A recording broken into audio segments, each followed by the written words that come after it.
Hi hello ನಮಸ್ಕಾರ, welcome back to my channel kitchen and vlogs by Shobha ಚಾನಲ್ಗೆ ನಿಮ್ಮೆಲ್ಲರಿಗೂ ಸ್ವಾಗತ. ಫ್ರೆಂಡ್ಸ್, ಈ ವಿಡಿಯೋ ನಿಮಗೇನಾದರೂ ಸ್ವಲ್ಪ ಆದರೂ ಇಷ್ಟ ಆದರೆ ಪ್ಲೀಸ್ ಒಂದು ಲೈಕ್ ಮಾಡಿ. ಮತ್ತು ಯಾರೆಲ್ಲ ಸಬ್ಸ್ಕ್ರೈಬ್ ಮಾಡದೆ ವೀಡಿಯೋಸ್ ನೋಡ್ತಿದ್ದೀರಾ ಪ್ಲೀಸ್ ಸಬ್ಸ್ಕ್ರೈಬ್ ಮಾಡ್ಕೊಂಡು ವೀಡಿಯೋಸ್ ನೋಡಿ. ಸಬ್ಸ್ಕ್ರೈಬ್ ಮಾಡೋದ್ರಿಂದ ನಿಮಗೆ ನಾನು ಯಾವುದೇ ಹೊಸ ವಿಡಿಯೋ ಅಪ್ಲೋಡ್ ಮಾಡಿದ್ರೂ ನಿಮಗೆ ನೋಟಿಫಿಕೇಷನ್ ಅನ್ನೋದು ಬರುತ್ತೆ. ಈ ವಿಡಿಯೋದಲ್ಲಿ ನಾನು ಒಂದು ಸಿಂಪಲ್ ರಂಗೋಲಿ ಡಿಸೈನ್ ನಿಮ್ಮ ಜೊತೆ ಶೇರ್ ಮಾಡ್ಕೊಳ್ತಾ ಇದ್ದೀನಿ. ಹಾಗೆ ನಾನು ಒಂದು ವಾರಕ್ಕಾಗೋಷ್ಟು ತರಕಾರಿನ ಯಾವ ರೀತಿ ಪ್ಲ್ಯಾನ್ ಮಾಡ್ಕೊಳ್ತೀನಿ ಅಂತ ನಿಮ್ಮ ಜೊತೆ ಶೇರ್ ಮಾಡ್ಕೊಳ್ತಾ ಇದ್ದೀನಿ. ನೋಡ್ತಾ ಇರ್ಬೋದು. ನಾನು ಈ ಥರ ಬೆಳಿಗ್ಗೆ ಎದ್ದ ತಕ್ಷಣವೇ ಅಮ್ಮ ಹೊಸ್ತಿಲಿಗೆಲ್ಲ ನೀರು ಹಾಕಿದ್ರು, ನಾನು ಬಂದು ರಂಗೋಲಿಯನ್ನು ಬಿಡಿಸ್ತಾ ಇದ್ದೀನಿ. ಸಿಂಪಲ್ ರಂಗೋಲಿಸ್ ಯಾರಾದರೂ ಟ್ರೈ ಮಾಡೋಂಗಿದ್ರೆ ಹೆಲ್ಪ್ ಆಗುತ್ತೆ.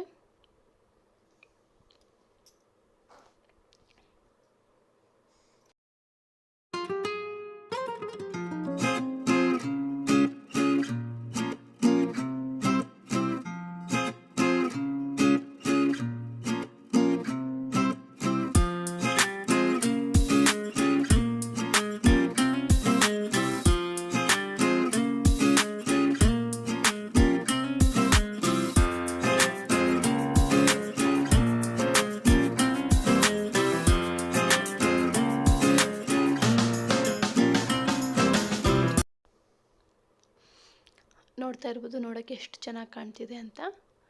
ಈ ಥರ ಮನೆಯಲ್ಲಿ ಹೆಣ್ಮಕ್ಳು ಬೆಳಗ್ಗೆ ಎದ್ದ ತಕ್ಷಣ ಈ ಥರ ಬಾಗಿಲಿಗೆಲ್ಲ ರಂಗೋಲಿ ಬಿಡಿಸ್ಕೊಂಡು ಅರ್ಶಿನ ಕುಂಕುಮ ಇಟ್ಕೊಂಡು ಹೂವು ಇಟ್ಕೊಂಡ್ರೆ ಅದೊಂದು ಪಾಸಿಟಿವ್ ಎನರ್ಜಿ ಅಂತಲೇ ಹೇಳ್ಬೋದು.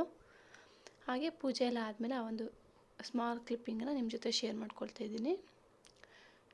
ಈಗ ನಾನು ನನ್ನ ಮಗಳು ನಿದ್ದೆ ಮಾಡೋ ಟೈಮಲ್ಲಿ, ಫ್ರೀ ಇರೋ ಟೈಮಲ್ಲಿ ಈ ಥರ ತಂದಿರೋ ತರಕಾರಿನೆಲ್ಲ ಡಿವೈಡ್ ಮಾಡಿಕೊಂಡು ನಾನು ಯಾವ ರೀತಿ ಸ್ಟೋರೇಜ್ ಮಾಡ್ಕೊಳ್ತೀನಿ ಮತ್ತು ಒಂದು ವಾರಕ್ಕಾಗೋ ಥರ ಯಾವ ರೀತಿ ಪ್ಲ್ಯಾನ್ ಮಾಡ್ಕೊಳ್ತೀನಿ ಅನ್ನೋದನ್ನು ನಿಮ್ಮ ಜೊತೆ ಶೇರ್ ಮಾಡ್ಕೊಳ್ತಾ ಇದ್ದೀನಿ. ಈ ಥರ ನಾವು ಒಂದೇ ಸಲ ವಾರಕ್ಕಾಗೋಷ್ಟು ತರಕಾರಿ ತಂದುಕೊಂಡು ನಾವು ಸ್ಟೋರೇಜ್ ಮಾಡಿಕೊಂಡು ಪ್ಲ್ಯಾನ್ ಮಾಡ್ಕೊಂಬಿಟ್ರೆ ಒಂದು ಟೆನ್ಷನ್ ಇರಲ್ಲ.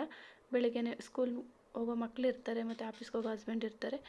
ಈ ಥರ ನಾವು ಒಂದು ವಾರಕ್ಕಾಗೋಷ್ಟು ತರಕಾರಿನ ಒಂದೇ ದಿನ ತಂದುಕೊಂಡು ಈ ಥರ ಪ್ಲ್ಯಾನ್ ಮಾಡಿಕೊಂಡು ಸ್ಟೋರೇಜ್ ಮಾಡ್ಕೊಂಬಿಟ್ರೆ ನಮಗೂ ಈಸಿ ಆಗುತ್ತೆ, ಟೆನ್ಷನ್ ಇರಲ್ಲ. ಈ ತರಕಾರಿ ಜೊತೆಗೆ ಒಂದು ವಾರದಲ್ಲಿ ಒಂದು 2 ಸಲ ಸೊಪ್ಪು ತಗೊಂಡ್ರೆ ನಮಗೊಂದು ಹೆಂಗಿಲ್ಲ ಅಂದ್ರೂ ಒಂದು ವಾರದಿಂದ 15 ದಿನಕ್ಕಾಗುತ್ತೆ, ಆರಾಮ್ಸೆ ಮ್ಯಾನೇಜ್ ಮಾಡ್ಕೊಳ್ಬೋದು.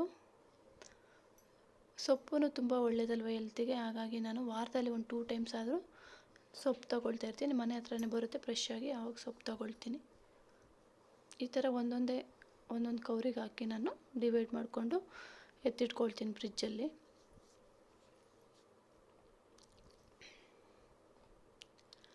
ಇದ್ರ ಜೊತೆನೇ ನಾವು ಯಾವ್ಯಾವ ವಾರದಲ್ಲಿ ಯಾವ್ಯಾವ ಸಾಂಬಾರು ಮಾಡಬೇಕು, ಏನು ಅಡುಗೆ ಮಾಡಬೇಕು ಅಂತಲೂ ಪ್ಲ್ಯಾನ್ ಮಾಡ್ಕೊಂಬಿಟ್ರೆ ಇನ್ನೂ ಈಸಿ ಆಗುತ್ತೆ. ಈ ಥರ ನನ್ನ ಮಗಳು ಮಲಗಿರೋ ಟೈಮಲ್ಲಿ ನಾನು ಈ ಥರ ತರಕಾರಿ ಎಲ್ಲ ಸ್ಟೋರೇಜ್ ಮಾಡ್ಕೊಳ್ಳೋದು ಈ ಥರ ಎಲ್ಲ ಮಾಡ್ಕೊಂಬಿಡ್ತೀನಿ.